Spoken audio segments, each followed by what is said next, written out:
Genesis 29. Jacob is about to get punished real badly for marrying the wrong woman. All because of what I imagine was a drunk one-night stand. Then Jacob continued on his journey and came to the land of the eastern peoples. There, he saw a well in the open country, with 3 flocks of sheep lying near it because the flocks were watered from that well. The stone over the mouth of the well was large. When all the flocks were gathered there, the shepherds would roll the stone away from the well's mouth and water the sheep. Then they would return the stone to its place over the mouth of the well. Oh, so that's how wells work. You take off the lid, get water, and replace the lid. I am learning so much from the Bible. It truly is an instruction book for life. Jacob asked the shepherds, "My brothers, where are you from?" "We're from Haran," they replied. He said to them, "Do you know Laban, Nahor's grandson?" "Yes, we know him," they answered. Then Jacob asked them, "Is he well?" "Yes, he is," they said, "and here comes his daughter Rachel with the sheep." Oh, it's a biblical woman with a name. She must be important. And the shepherds were from Haran, which means they're Abraham's people. This has "new wife" written all over it. "Look," he said, "the sun is still high. It is not time for the flocks to be gathered. Water the sheep and take them back to pasture." "We can't," they replied, "until all the flocks are gathered and the stone has been rolled away from the mouth of the well. Then we will water the sheep." The shepherds act like they can't roll away the stone themselves until every sheep is there. It's okay. It's water. Nothing will happen if you let the sheep drink a few minutes early. While he was still talking with them, Rachel came with her father's sheep, for she was a shepherd.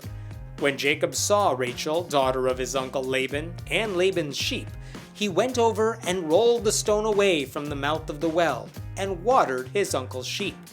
Then Jacob kissed Rachel and began to weep aloud.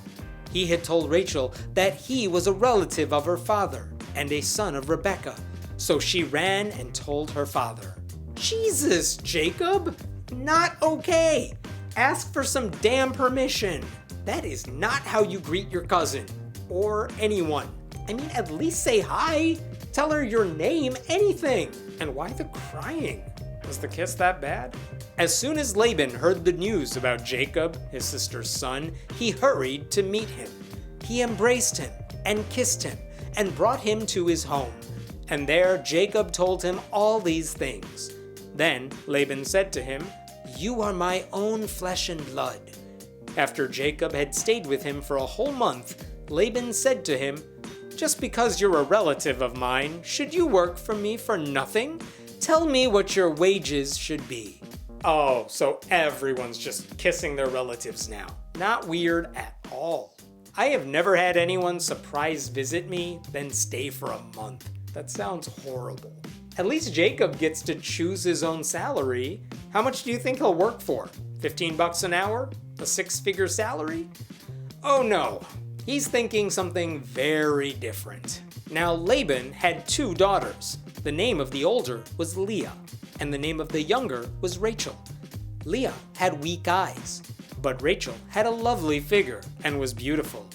Jacob was in love with Rachel and said, "I'll work for you 7 years in return for your younger daughter, Rachel."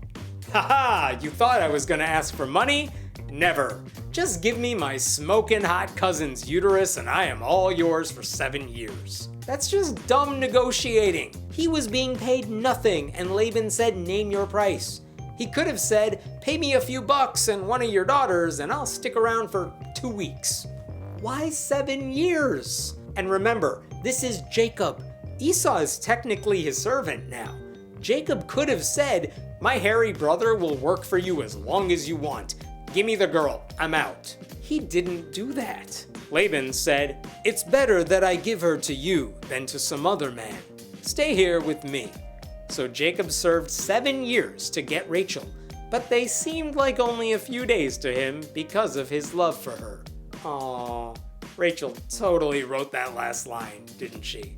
And sure, Laban, stick with the inbreeding. That is the biblical way to go. Then Jacob said to Laban, Give me my wife. My time is completed, and I want to make love to her. Some men ask a woman's father for her hand in marriage. This guy demands the father hand over his daughter because it's been 7 years and he is horny as hell. I planted your seeds, now I'd like to plant my own seeds. I plowed the field, now I would like to plow your daughter. I hoed the garden, now give me my... I guess Rachel's opinion is irrelevant here. So Laban brought together all the people of the place and gave a feast. But when evening came, he took his daughter Leah and brought her to Jacob. And Jacob made love to her. And Laban gave his servant Zilpah to his daughter as her attendant. Wait, Leah? Why Leah? That's a weird bait and switch. Was everyone drunk at this party? How did Jacob not notice? And then, for no reason, Laban just hands Leah a new slave. Which I guess is the least he can do. He's already giving up her body to another guy, so I guess he owes her another body? When morning came, there was Leah. So Jacob said to Laban, "What is this you have done to me? I served you for Rachel, didn't I? Why have you deceived me?" Laban replied, "It is not our custom here to give the younger daughter in marriage before the older one.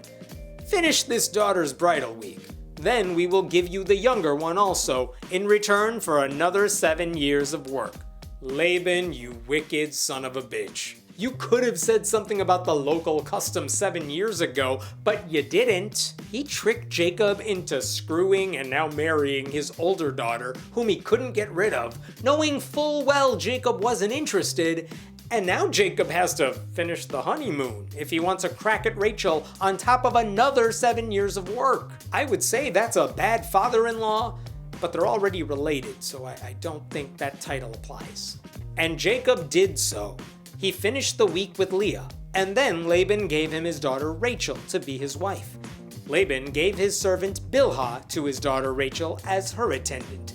Jacob made love to Rachel also, and his love for Rachel was greater than his love for Leah, and he worked for Laban another 7 years. He finished the week with Leah. You're not who I wanted, but my pants are already down to my ankles, so we might as well finish. And then he jumps to the top of the bunk bed and does the same thing to the other daughter. And everyone is apparently fine with all of this. It gives a whole new meaning to the term sister wives.